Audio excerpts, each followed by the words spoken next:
One. Hey, what's going on? What's going on? What's going on? What's going on, everybody? Hey, listen, we're here in Lakeland. We're kicking off Entrepreneur Speaks. We're about to get started here. Listen, I appreciate everyone that's been able to come out tonight and able to be able to listen to these stories that we have that we're going to share. We got two dynamic speakers that's going to get up and just rock your world and tell you how they do, what they do, when they do, and the different dynamics as relate to it. As you know, Entrepreneur Speaks, we've been doing this for the last year, and we just came up to Lakeland. We came up to Lakeland because, first and foremost, this market up here is on fire. There's so many things that are happening up here, and so many businesses are moving into this area. This Polk County area is hot right now. So, you know, why not become part of the thing that's hot? So again, welcome everyone, welcome to Entrepreneur Speaks. As you guys know, I got this one little quirky thing that we like to do. So in front of everyone that's here, we have what is called the Entrepreneur's Creed. So we're going to say the Entrepreneur's Creed. When I realized years ago that there was nothing out there for entrepreneurs, up until I met a guy today named Augie that's here. Augie shared with me an Entrepreneur's Creed that I didn't even know existed. But nonetheless, I wrote one, and we're going to say it together. And I want you to feel this thing. I want you to understand what it says and all that good stuff. So let's go. We'll say it together. It's called the Entrepreneur's Creed. And 1, 2, 3, go. I am an innovator. I see things different. I am committed to the change in my world. There are many like me, but I'm uniquely different. I choose to take risks that others do not see. I am not afraid to lose it all because I see the big picture. I know that if I don't do it, it will not be done. Therefore, I create, I redesign, I develop. I will not take no for an answer because we are an entrepreneur. So here's a little quirky thing I like to do. On the count of 3, I want everybody to give a single clap. 1, 2, 3.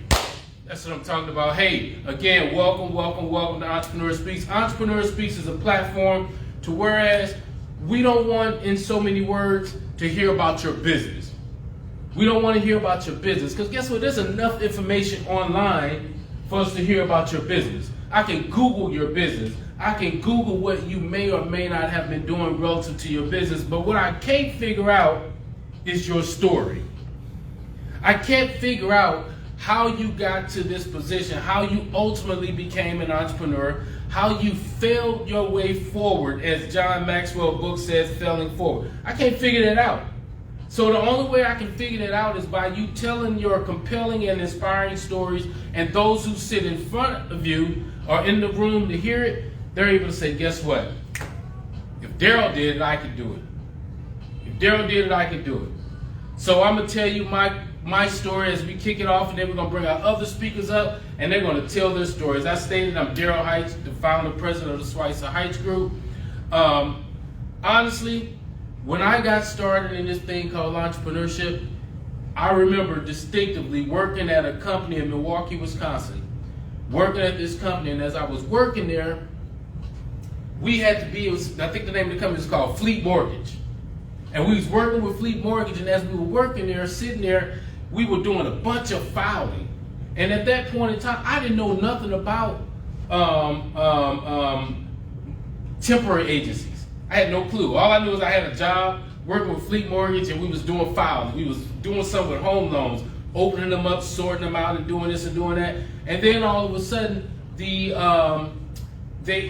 came in one day and told us we're moving too fast. I was like, what? We're moving too fast? They said we're moving too fast. We need to slow down with what we're doing because we're moving too fast. I was like, this don't even sound right. And then it began. I believe at that point in time, I started learning that this was a temporary agency that had a contract, and us moving too fast, they ultimately would end that contract faster. So, but nonetheless, we came in early in the morning. We worked hard all day. It was, it was Milwaukee. It was cold. So as you wake up early in the morning, going there, it's cold. You working, you busting your butt, and then they tell us this craziness. And I remember this young lady that was there distinctively. This young lady when I made reference to how they gonna tell us we working too fast and all that, like this is the craziest thing I've ever heard in my life. But nonetheless, this young lady was there, and she was like, well, what do you have to offer, Daryl? I was like, I don't have anything to offer. I said, but I tell you what, I know one thing. I know if we have to be here at 7:30 in the morning and you have 2 kids, you probably have to get up at about 4 o'clock, 4:30 in the morning, get dressed, get your kids dressed, get them off to school. Then you got to dart all the way over here for them to unappreciate the work that we're doing to tell us to slow down. She said, well, what you gonna do? And at that point in time, I was like, wow, she got me. But I end up opening up a newspaper. And I opened up a newspaper. In the newspaper, it had, I don't know if you guys have down here, what was it? Boston Store. Boston Stores was like a Sears, but they were called Boston Stores. And they had a home cleaning service inside of Boston. And so their home cleaning service, they had a division that cleaned carpets. And so I saw this ad and it said, we're looking for carpet cleaners. We'll give you, at that time, this is gonna sound crazy, it was crazy. We give you $30 a day to train with another trainer on how to clean carpets. I read that like that afternoon. I never went back. Went over to the Boston Store. Hey, I want to apply for that thing. You give me $30 a day to go out with a trainer. Yep, $30 a day to go out with a trainer. You work side by side with him or her, and you learn how to clean carpets. After that, you go out on your own. So I went, learned how to clean carpets for that whole week or two, whatever long time period it was, and I just basically cleaned carpets. And up until I got to the point that one day the guy named is Dave Taylor. I wonder where Dave at today. Dave, if you out there, hey, I'm looking for you. I wonder where Dave is at today.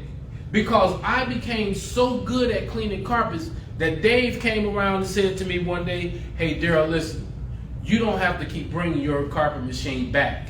You can leave your carpet machine, you can take your carpet machine home with you, and you can start cleaning carpets on your own. You can start getting side jobs. So I started doing that, start booking my own little side jobs, and lo and behold, all of a sudden, next thing I know, I started my time carpet cleaning. I left them, started out on my own, and I struggled forward. In respect to that. I remember one time, man, this is crazy. I was engaged to this young lady, and as we were engaged, she told me one time, as I'm doing the carpet cleaning, she told me, you work too much. You're gone too much.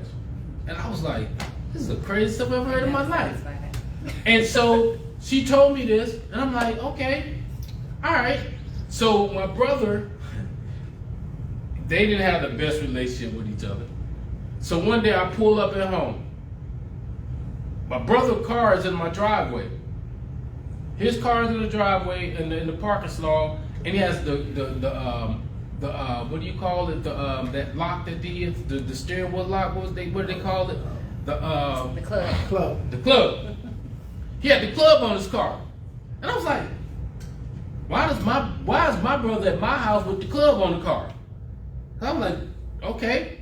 So I walk up to the door, turn the doorknob, turn the lock, clunk. It was like echo. Walked in the house was empty. At that time, it was pagers. We had cell phones, pagers. So I paging him, and I'm like, what the hell is going on? A few minutes later, my brother showed back up. He said, hey, man, I got rid of her for you. She gone. She don't stay here no more. I was like, yes. But that was tough. Because that winter, I kept my food outside in the snow. The whole winter. Because I'm the entrepreneur out here trying to figure it out. Didn't have money to buy furniture. Didn't have money to buy a refrigerator. I had a stove because it came with the place. I didn't have a refrigerator. So I literally, when you walked in that same door that I was talking about, when you walk outside to the right, it was winter time, I had my meat up under the snow, up under a hill. I had my food up under the snow. And up until the winter started to break, and then I was like, I gotta do something. So I was able to do that, but in doing all of that, that made me begin to see, feel, touch, smell, understand what it meant in this entrepreneurial world, to whereas it's not always easy, it's not always glamorous, it's not always fun. Because I can tell you, when you find yourself eating out of the snow, basically is what I was doing, that's a tough call to make when you think about it.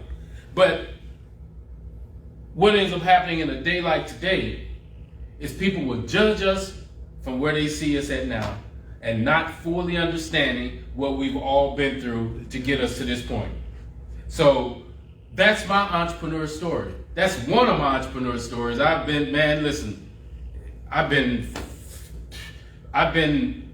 taking it from an electrical cord in my apartment to plugging it up to the laundry room and bringing it from the laundry room to my apartment so I can have power. It's no secret, because all of that ended up making me who I still am not today. Every day I keep becoming. Every day we still keep becoming. Have not arrived. We're still coming. We're still coming. So hey, that's my entrepreneur story. The audience now has 2 to 3 minutes of questions to ask. Any question you want to ask. And this thing is a 12-minute pitch from each person, and we'll go from there. If you got any questions, I'm standing by. I have a question. Yes. How did you keep going when your food was in the snow? What made you say, you know what, no matter what, I'm still going to keep going and not just go back and get a job? Whew. Well, see, I was making enough money for me to be able to say I had some money in my pocket. I wasn't looking at it from a perspective of me cleaning carpets, I'm about to be rich. So I made enough money. I just didn't make enough money to have enough money to go and spend on a refrigerator on one setting. I was hand over fist making it. And so it wasn't that I could go buy a refrigerator when I know I needed one, when I was smart enough to realize the snow was cold. But I want to say it was something that I wanted to do. And that's the key with entrepreneurs. It's nothing that we want to do, it's something I had to do. Exactly. You know, it's that survivor instinct that just kind of kicked in. I've never seen nobody else have their food outside. I was in the projects. So nobody else in the projects that I was staying in had their food sitting out on the back and sitting in the snow. So I didn't learn that from nobody. It was just me saying, it's cold outside. It's cold outside. I got some meat. I'm gonna put this.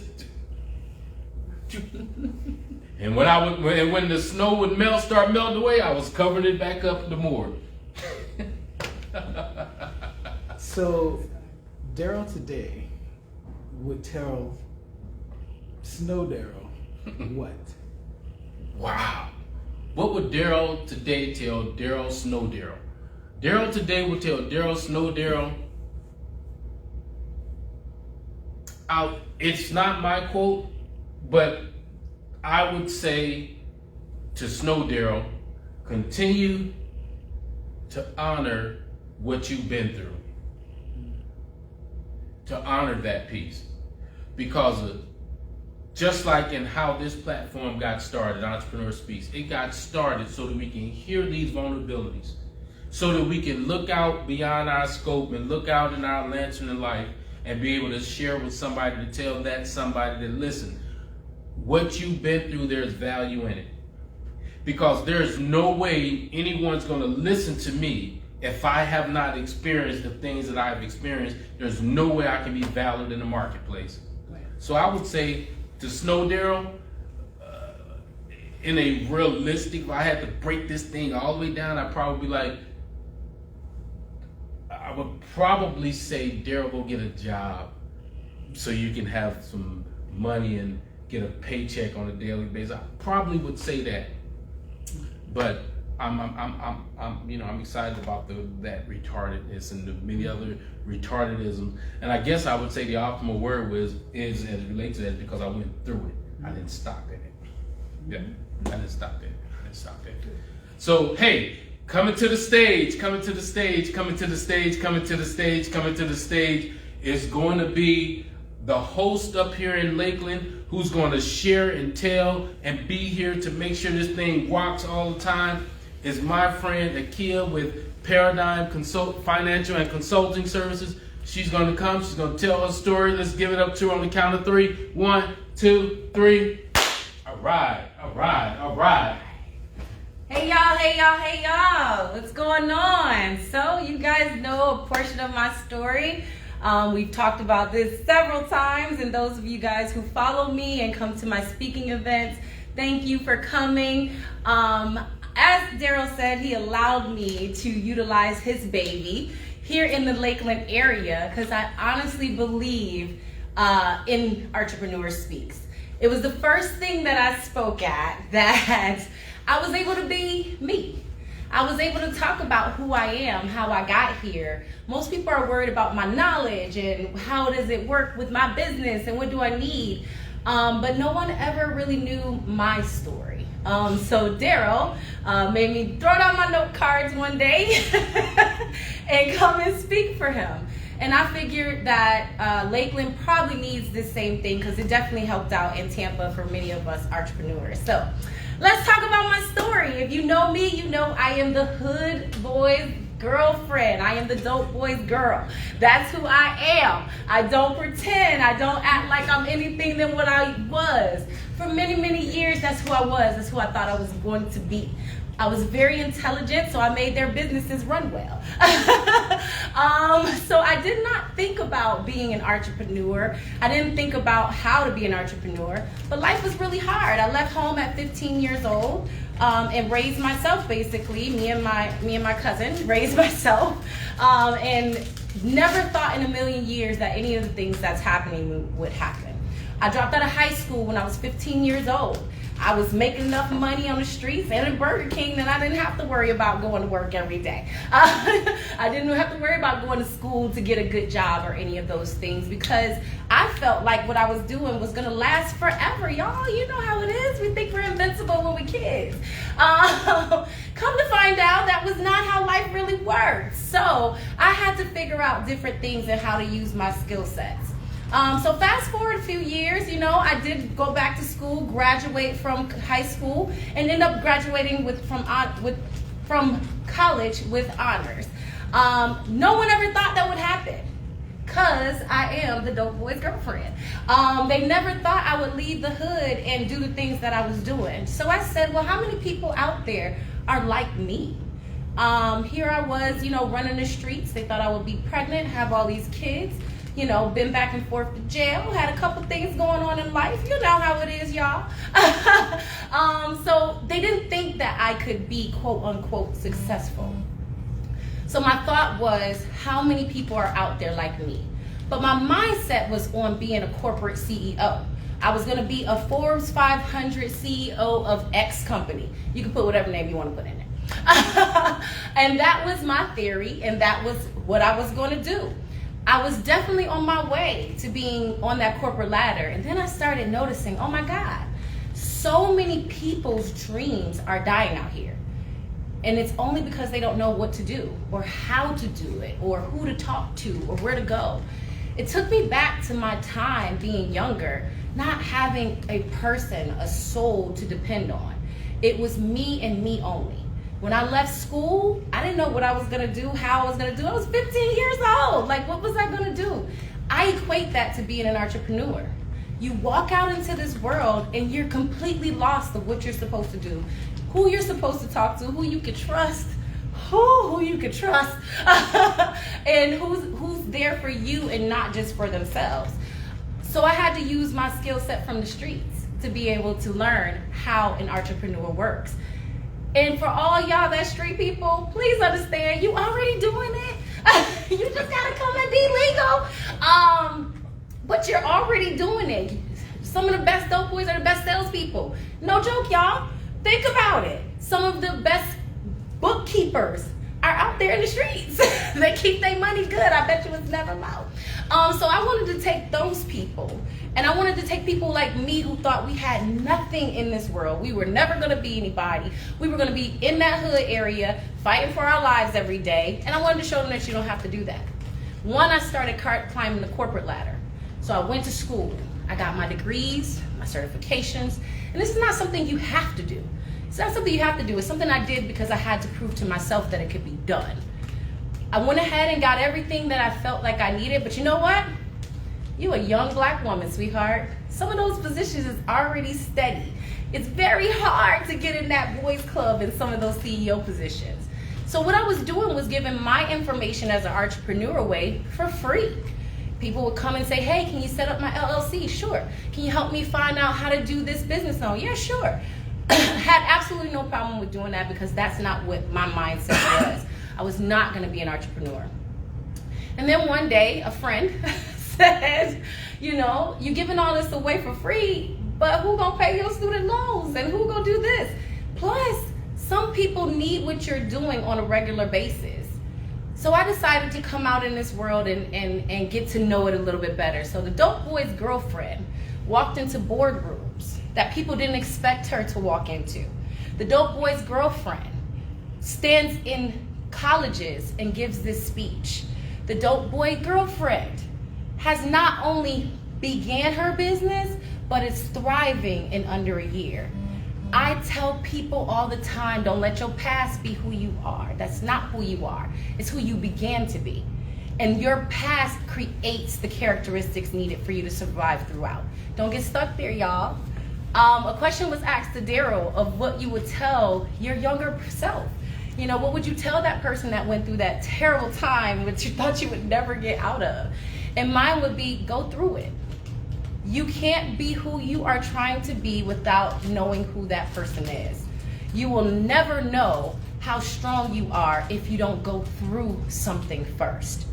I am grateful and I have no regrets. Yes, no regrets. Should, but I don't. Have no regrets about what I went through, because if I did not go through those moments, I would not be standing here with you today talking about being on the precipice of having my first 10K client. You can do it just like I did. I will forever be known as the dope boy's girlfriend. It is my time stamp. That is what I want people to know, because I want you to know your past doesn't create your future. It is the building blocks that makes your future to who you're supposed to be. Thank you everybody for listening to me, and I will take any questions that we have from the audience. So I'll start off.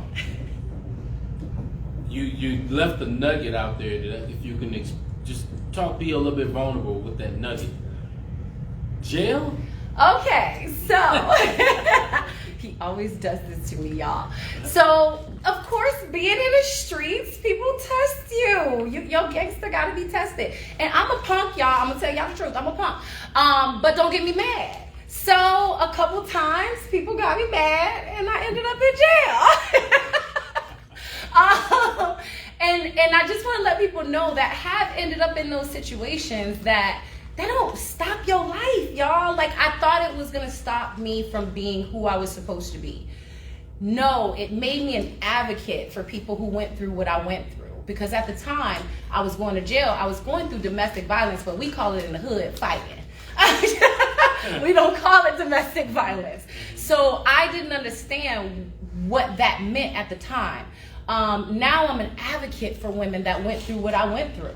So you don't end up in jail and have a record that make you look like you violent and you're really not.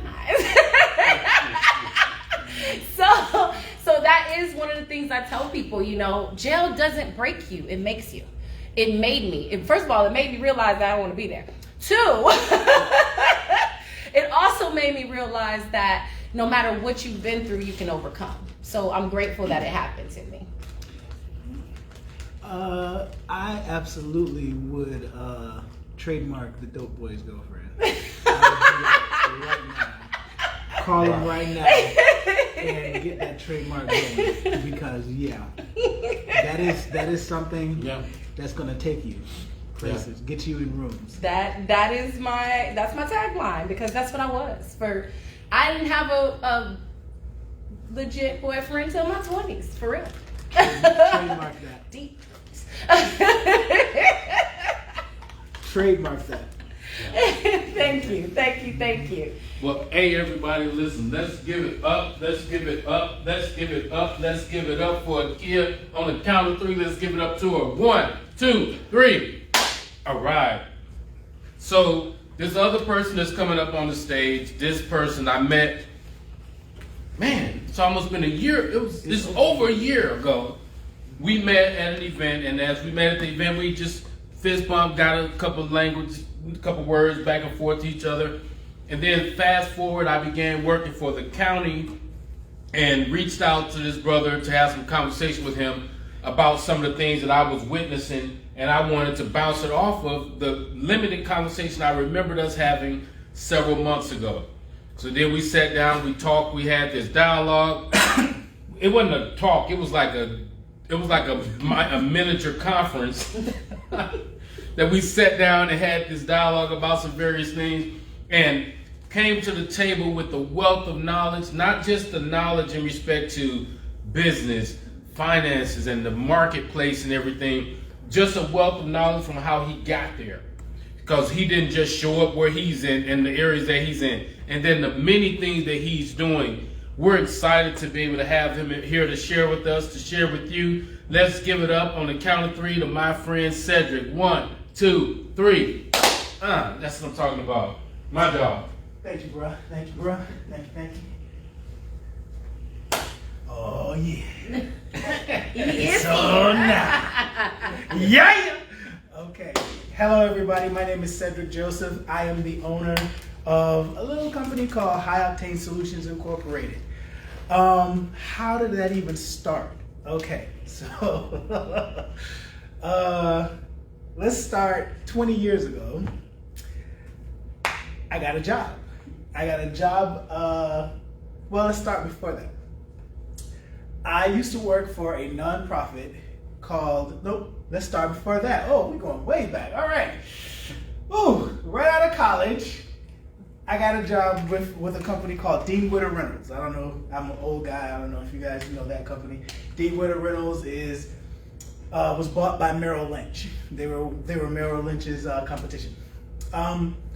And I got a job there because I knew I wanted to. I love stocks. I love financing. I love all that kind of stuff. And I was like, yeah, I'm gonna be a stockbroker.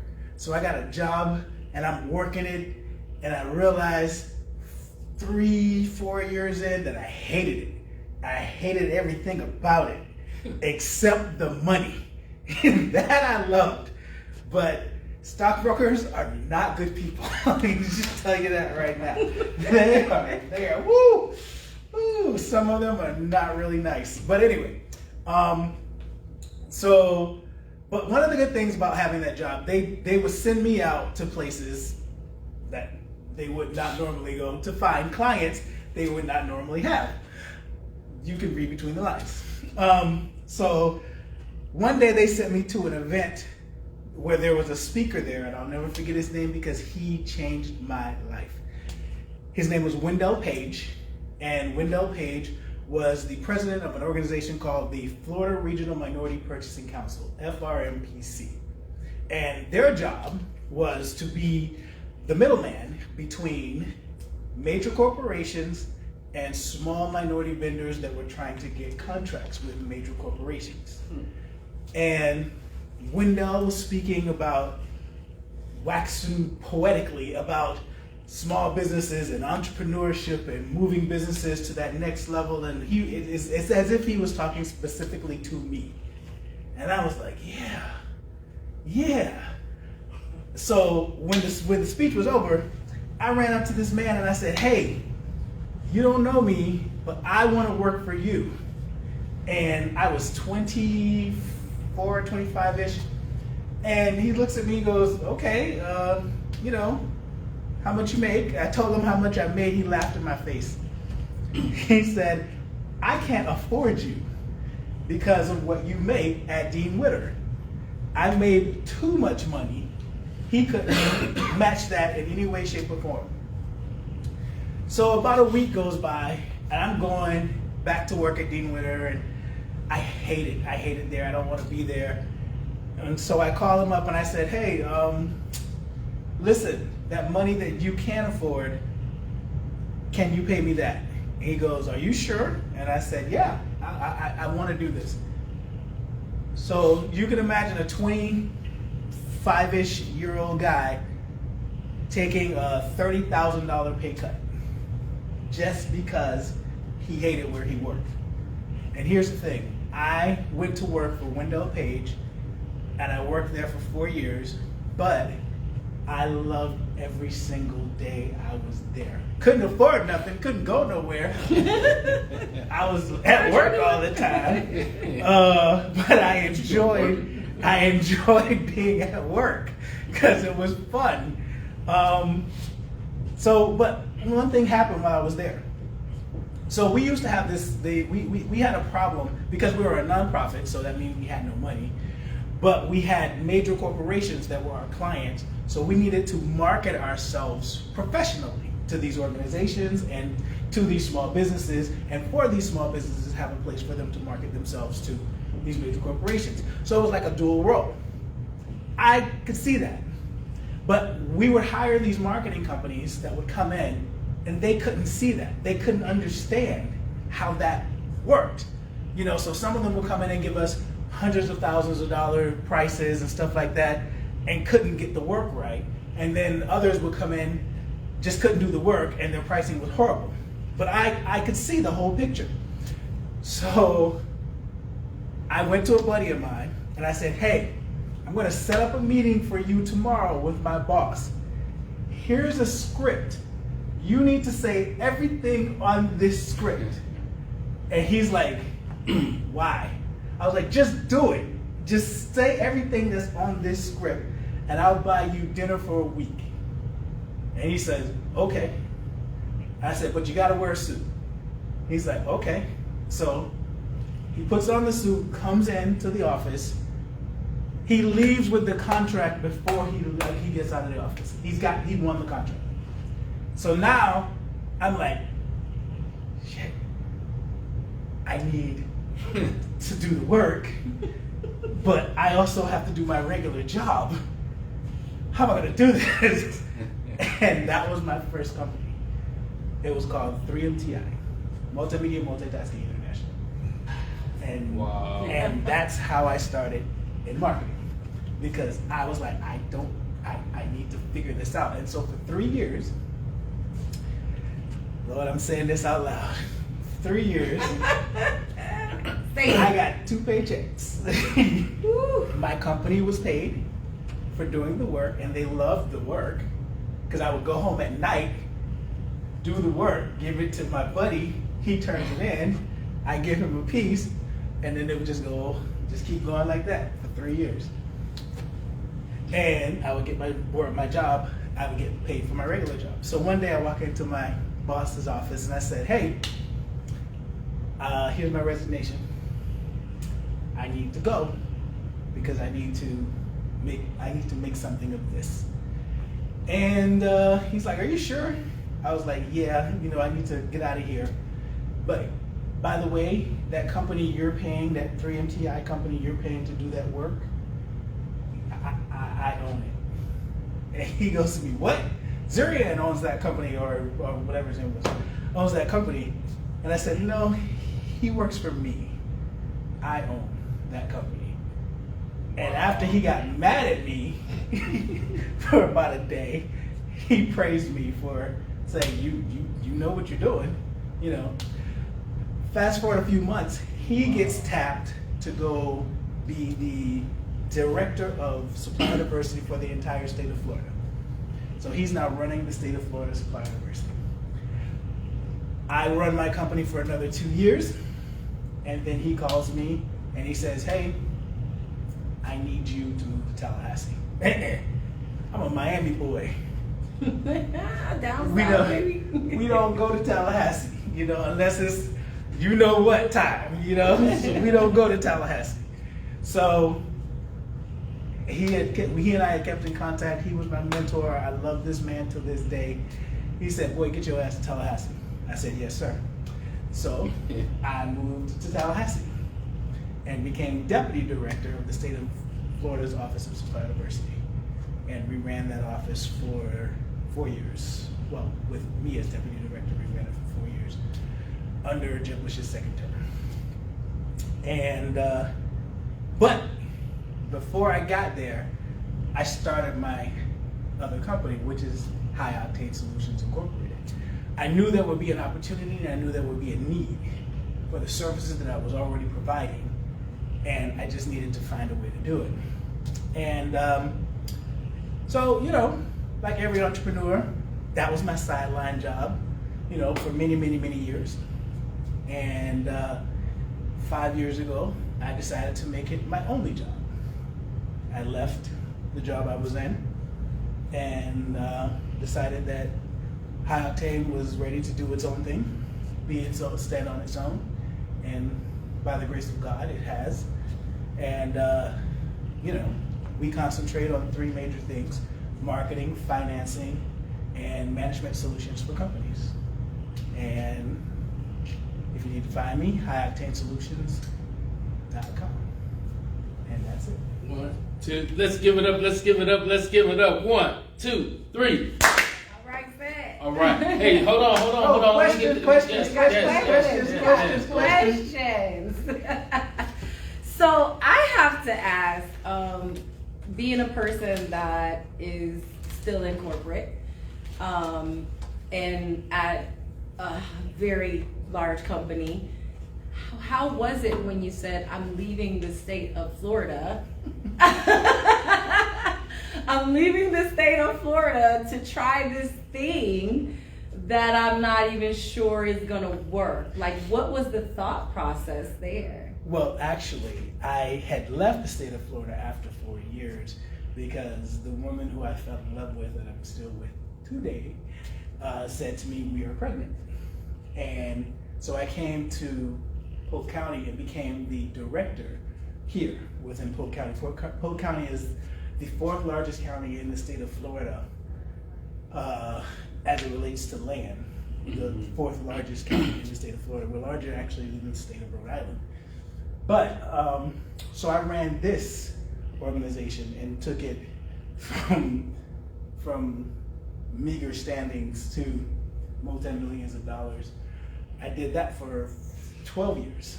And then through some cultural issues within the organization I was in, I was like, you know what? It's time to make a move. And I did. Was it hard? Yes. Because when you make relatively good money, it's hard to let go of those handcuffs, those financial handcuffs, and say, I'm gonna go try something. I have no money to do it, kind of thing. So yeah, that's a head scratcher.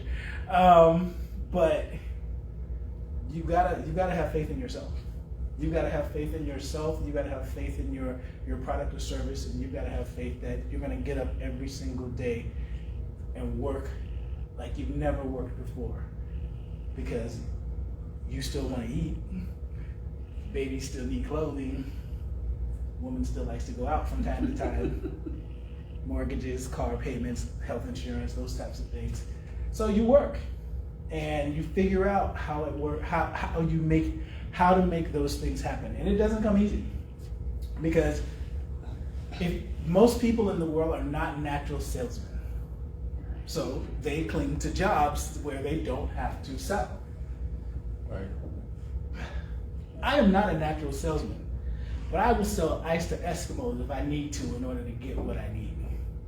So figure out what the product is, figure out what the client needs, and put those 2 things together.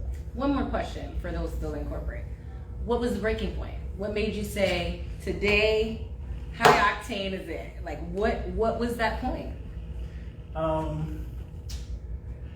So my mom needed some care, and the place I was working wasn't being cooperative with me, because she still lived in Miami. I was up here, so getting back and forth all the time, they weren't real happy about letting me do that kind of stuff. So I decided that, I make the business work. I gotta go. I love it. And I booked. Yeah. I love it. So That's what's up. That's what's up. So, the message that I hear is, as it relates to entrepreneurs, business owners, and things like that, let's give it up one more time for said 1, 2, 3. is that when your back's up against the wall, when your circumstances are uniquely different, when you just want to do something to either leave a legacy, or when your family is I'm gonna walk on water, swallow a whale, handcuff lightning, and throw Thunder's ass in jail to help my mother if that's what I need to do. So when you said, hey, they ain't letting I can't go take care of moms. So from that position, peace, I'm out of this piece. I ain't about to do this. I ain't doing it. To go through the struggles, to say, hey, you know what? Listen, I know what it's like to go through Sallyport and get your fingerprints rolled, and to sit on that one bench, and then they tell you can only move over a little bit. You just keep moving over a little bit. I know what that's like. So when Kia came up and said that, and it was so profound, what you also said was that since we're keeping it real, in the hood, we call it fighting with each other, but not realizing that's domestic violence, but we call it fighting. So to be able to go through that and walk through that, when you see individuals, unfortunately today, as I stated earlier, we like to judge individuals. I think I got a nice pair of pants, shirt, jacket, and all that, and you think that they have made it, and you judge them right there. I often, someone out there is going to get mad at me telling this story. I've said it 1,000 times. As a matter of fact, I think my bishop owed me some royalties on me telling this story all the time. And that is, he stated that when he was a young man, came up to him years ago, when he had first started off in the ministry. Young man came up to him, and he walked up to him and he said, Bishop, I want to be just like you. I want the nice car, beautiful wife, awesome ministry. I want to be just like you. And so he said, Bishop, why don't you pray for me to be just like you? So he said, young man, you should, pray for me to be. So Bishop said, he told the young man, okay, listen, put his hand on his head, and he said, Lord, let him lose all his friends. Let him, in the middle of the night, have to ride a bike back and forth to the store to bust food stamps so that the kids can have the cash to be able to buy food and be able to buy the other things. Lord, let him end up opening the church in the morning, closing the church in the morning, playing on the keyboard, being a musician. Lord, let him go through that. Lord, let him get struck by lightning, lie dead on the tarmac of the airport for 45 minutes. He said, by the time he got done saying all that, that young man said, whoa, whoa, whoa, whoa. I don't want to be like that. I don't want to go through all that. And often enough, they want to covet where you are today and not want to go through what you've been through to get there. Nobody want to go to jail. Nobody want to end up having to leave a job that they're making, I'm sure, 6+ figures of income, to then jump into this space, man. This entrepreneurial thing, man, it gets into your vein, man. I'm telling you, boy. So it's that thing. So listen, this is Entrepreneur Speaks. Entrepreneur Speaks is where we come to hear your story. We want to know what you do, how you do, what you went through to get here. Even as I've stated before, we're not looking for the large crowds to be great. But if they don't show up, we're going to tell our story, because we know that our story is impacting somebody. So thank you guys for coming out today. Thank you all for coming out, participating today. Entrepreneur Speaks. Pay attention to our media, social media, as we push out our next dates of this coming up. Come on up, Akia. Come talk to the people. Tell them goodbye. Akia is going to be our host up here in Lakeland.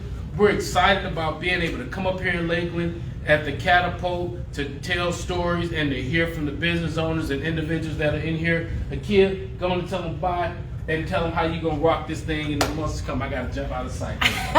All right, y'all. So Entrepreneur Speaks is going to be here in Lakeland. We are starting this thing off. This is only the first one. We have so many more coming, and I can't wait to see y'all here. We did have to reschedule, so I know a lot of you guys could not make it today, but don't worry. Next month it will be on and popping again, so we will be here. If you want to speak here in Lakeland or in the Polk County area, please let me or Daryl know by hitting us up on DM. We are looking for speakers. We want to hear your story. Tell people how you got to where you are, so we know that we can all make it. Thank you guys for attending with us, and we can't wait to see you next month. Goodbye. Deuces. Booyah. That's how we do it. See ya. I gotta take the shoes off.